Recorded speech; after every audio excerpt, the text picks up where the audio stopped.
பாரிஜாதம் சீரியலுடைய அடுத்த எபிசோடுக்கான ப்ரொமோ என்ன அப்படின்றத பார்க்கலாம். வர்ஷினிக்கு மட்டும் பிரச்சனை புதுசாக வீடு தேடி வருது. அதில் ஒரு பிரச்சனை தான் இப்போது வீட்டுக்கு வந்திருக்கு. எல்லாரும் ஆர்வத்தோட கையில் ஆரத்தி தட்டோட வாசலில் காத்துட்ருக்காங்க. அங்கே ஒரு கார் வந்து நிற்குது. அந்த கார்லேருந்து ஒருத்தர் இறங்குறாரு.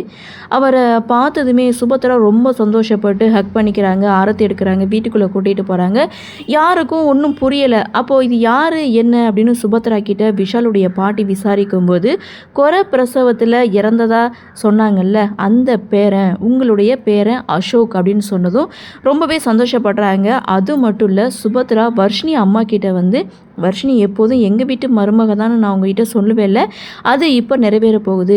ஏன் புள்ள அசோக்குக்கு உங்கள் மக வர்ஷினியை கல்யாணம் பண்ணி கொடுக்க முடியுமா அப்படின்னு சொல்லி சம்பந்தம் பேச, இதை கேட்ட ராகவ் வர்ஷினி 2 பேரும் அதிர்ச்சி ஆகிட்டு நின்றுட்டுருக்காங்க. அடடா, இது என்னடா புது பிரச்சனையாக இருக்குது அப்படின்ற மாதிரி இந்த ப்ரொமோவை முடிச்சிருக்காங்க.